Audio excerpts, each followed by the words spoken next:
दिल्ली जाती ट्रेन में टीटी और शिक्षक के साथ बनी घटना। जयपुर जंक्शन की वह शाम हल्की ठंड और भीड़ भाड़ से भरी हुई थी। प्लेटफॉर्म नंबर 3 पर खड़ी ट्रेन धीरे धीरे यात्रियों से भर रही थी और लाउड स्पीकर पर बार बार घोषणा हो रही थी कि गाड़ी कुछ ही मिनटों में दिल्ली के लिए रवाना होगी। ऐसी भीड़ के बीच खड़ा था एक साधारण सा दिखने वाला व्यक्ति, विनय शर्मा। पेशे से वह एक सरकारी स्कूल का शिक्षक था। स्वभाव से शांत और ईमानदारी उसका सबसे बड़ा परिचय। उसने अपने कंधे पर एक पुराना बैग टांगा हुआ था, जिसमें बच्चों की कॉपियां और कुछ किताबें रखी थी। वह दिल्ली एक प्रशिक्षण कार्यक्रम में भाग लेने जा रहा था, जहां उसे ग्रामीण शिक्षा में नवाचार विषय पर सम्मानित किया जाना था। विनय को पहली बार इतने बड़े मंच पर बुलाया गया था, इसीलिए उसके मन में उत्साह भी था और घबराहट भी। उसने सामान्य श्रेणी का टिकट लिया था, क्योंकि उसकी आदत थी फिजूल खर्च न करना। ट्रेन चलने ही वाली थी कि भीड़ इतनी बढ़ गई कि सामान्य डिब्बे में पैर रखने की जगह भी नहीं बची। धक्का मुक्की के बीच किसी ने उसे सलाह दी कि वह स्लीपर कोच में चढ़ जाए और टीटी से बात कर ले। मजबूरी में वह स्लीपर डब्बे में चढ़ गया और अपनी सीट के पास खड़ा हो गया। कुछ देर बाद टिकट परीक्षक यानी टीटी वहां पहुंचा। उसका नाम अरुण ठाकुर था। लंबा कद, सख्त चेहरा और तेज आवाज। उसने एक एक कर सभी यात्रियों के टिकट देखना शुरू किया। जब वह विनय के पास पहुंचा तो उसने टिकट दिखाया। अरुण ने भौहें चढ़ाते हुए कहा, यह सामान्य टिकट है और आप स्लीपर में खड़े हैं।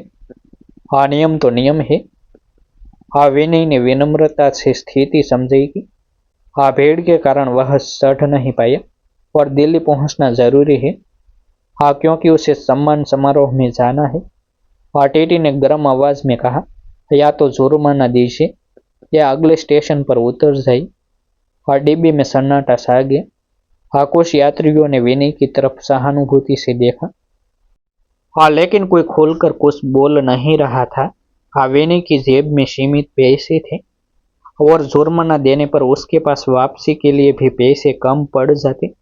उसने धीमे स्वर में कहा, सर, मैं शिक्षक हूँ, कोई बहाना नहीं बना रहा। सच में जरूरी काम है। अरुण ठाकुर का चेहरा कठोर ही रहा। उसने नियमों का हवाला देते हुए चालान भरना शुरू कर दिया। और तभी सामने की सीट पर बैठी एक बुजुर्ग महिला बोली, बेटा, अगर ये सच कह रहे हैं तो थोड़ा मानवीय दृष्टिकोण भी रखो। अरुण ने जवाब दिया, माता जी, मैं अपनी ड्यूटी कर रहा हूँ। भावनाओं से रेल नहीं चलती। विनय के चेहरे पर अपमान और असहायता साफ झलक रही थी। उसने सोचा कि शायद किस्मत उसे आगे बढ़ने नहीं देना चाहती। तभी एक कॉलेज छात्र, जो मोबाइल पर वीडियो बना रहा था, फुसफुसा कर बोला, सर, आपकी बात रिकॉर्ड हो रही है। यह सुनते ही माहौल थोड़ा बदल गया। कुछ यात्रियों ने खुलकर कहना शुरू किया कि शिक्षक का इरादा गलत नहीं है और उसे मदद मिलनी चाहिए। अरुण थोड़ी देर के लिए रुका, लेकिन फिर बोला, नियम सबके लिए बराबर है। उसने चालान थमा दिया। विनय ने कांपते हाथों से पैसे दिए। ट्रेन अगले स्टेशन की ओर बढ़ रही थी। रात गहराने लगी और डिब्बे में हल्की रोशनी और पहियों की आवाज के बीच विनय चुपचाप खिड़की से बाहर देखने लगा। और उसके मन में उथल पुथल थी। क्या ईमानदारी और सादगी का यही परिणाम है? क्या व्यवस्था में संवेदनशीलता के लिए कोई जगह नहीं? करीब आधी रात को अचानक डिब्बे में हलचल मची। सामने वाली सीट पर बैठा एक युवक बेहोश हो गया। उसके परिवार वाले घबरा गए। किसी को समझ नहीं आ रहा था कि क्या करे। उसी क्षण विनय तुरंत उठ खड़ा हुआ। शिक्षक होने के साथ साथ उसने प्राथमिक चिकित्सा का प्रशिक्षण भी लिया था। उसने युवक की नाड़ी देखी, पानी मंगवाया, खिड़की खुलवाई और धीरे धीरे उसे होश में लाने की कोशिश की। टीटी अरुण भी वहां आ पहुंचा। उसने देखा कि वही शिक्षक जिससे वह कुछ घंटे पहले सख्ती से पेश आया था, अब बिना किसी स्वार्थ के मदद कर रहा है। कुछ ही मिनटों में युवक को होश आ गए। उसके परिवार ने राहत की सांस ली और विनय के पैर सोने लगे और डिब्बी में बैठे लोग फुसफुसाने लगे, अगर यह सर न होती तो क्या होता। अरुण के चेहरे पर अब पहले जैसी कठोरता नहीं थी। उसने पहली बार विनय की ओर अलग नजर से देखा। ट्रेन अपनी रफ्तार से दिल्ली की ओर बढ़ रही थी। लेकिन उस डिब्बे में माहौल बदल चुका था। जहां पहले नियम और जुर्माने की बात थी, अब इंसानियत और सम्मान की चर्चा हो रही थी। सुबह होने तक यह घटना पूरे कोष में फैल चुकी थी। अरुण कई बार विनय के पास आए, जैसे कुछ कहना चाहता हो, पर शब्द नहीं मिल रहे थे। आखिरकार जब ट्रेन दिल्ली की सीमा में प्रवेश कर रही थी, अरुण ने धीमे स्वर में कहा, सर, कल रात मैंने सिर्फ नियम देखा था, इंसानियत नहीं। शायद गलती हो गई। विनय ने हल्की मुस्कान के साथ कहा, गलती नहीं सर, ड्यूटी थी आपकी। लेकिन इंसानियत भी एक ड्यूटी ही है। ट्रेन प्लेटफॉर्म पर रोकने वाली थी और कहानी अभी खत्म नहीं हुई थी। क्योंकि जो वीडियो उस छात्र ने रिकॉर्ड किया था, वह सोशल मीडिया पर अपलोड हो चुका था। आज सुबह जब ट्रेन दिल्ली स्टेशन पर रुकी तो विनय चुपचाप अपना बैग कंधे पर डालकर उतर गया। उसे अंदाजा भी नहीं था कि रात की वह छोटी सी घटना अब एक बड़े तूफान का रूप लेने वाली है। जिस कॉलेज छात्र ने टीटी और शिक्षक के बीच हुई बातचीत और बाद में बेहोश हुए युवक की मदद का वीडियो रिकॉर्ड किया था, उसने उसे सोशल मीडिया पर अपलोड कर दिया और देखते ही देखते वह वीडियो हजारों लोगों तक पहुंच गया। कुछ ही घंटों में व्यूज लाखों पार करने लगे। कमेंट्स की बाढ़ आ गई और लोग दो हिस्सों में बंट गए। कुछ नियमों के पक्ष में थे, तो कुछ इंसानियत की बात कर रहे थे। लेकिन लगभग हर कोई उस शिक्षक की शांत गरिमा और मदद करने की भावना की तारीफ कर रहा था। उधर टीटी अरुण ठाकुर जब अपनी ड्यूटी खत्म कर रेलवे क्वार्टर पहुंचा तो उसके फोन पर लगातार नोटिफिकेशन आने लगे।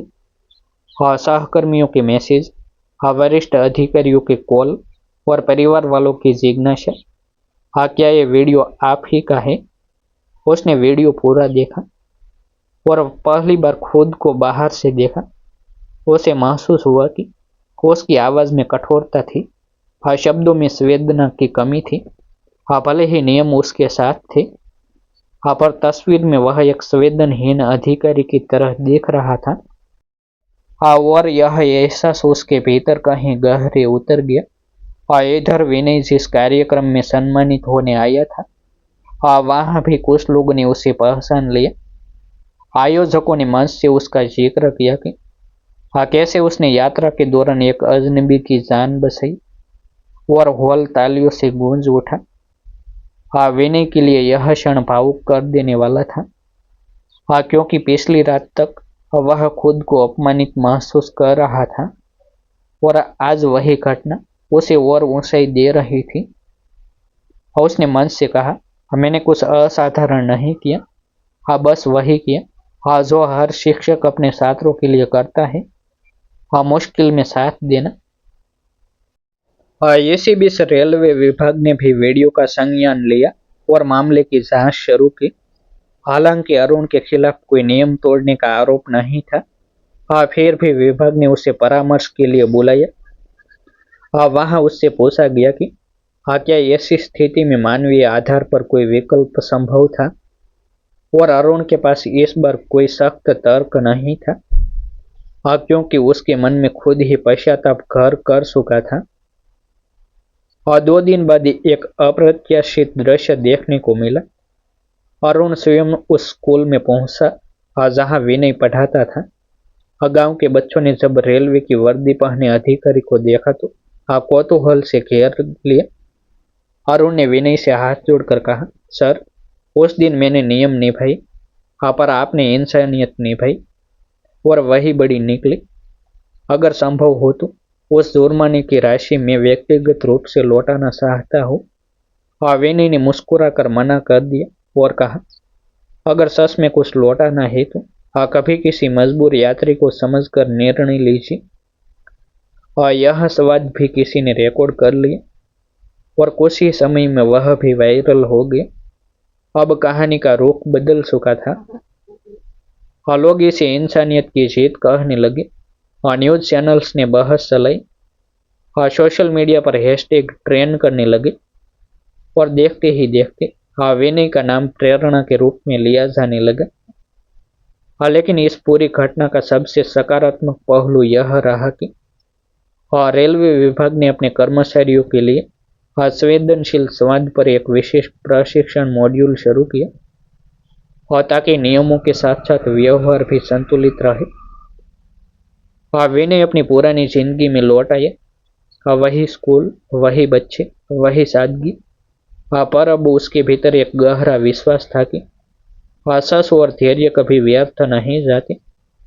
और अरुण के लिए भी यह घटना एक मोड़ साबित हुई। उसने महसूस किया कि वर्दी अधिकार देती है, पर सम्मान इंसानियत से मिलता है। जयपुर से दिल्ली तक की उस एक रात की यात्रा ने दो जिंदगियां बदल दी।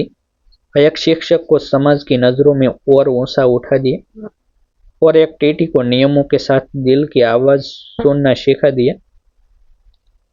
शायद यही इस कहानी का असली संदेश है कि जिंदगी की रेल में सफर लंबा जरूर होता है, पर मंजिल तक वही पहुंचता है जो साथ चलने वालों का हाथ थामना जानता है। और यह कहानी काल्पनिक है, जिसकी सभी मित्रों नोंद ले।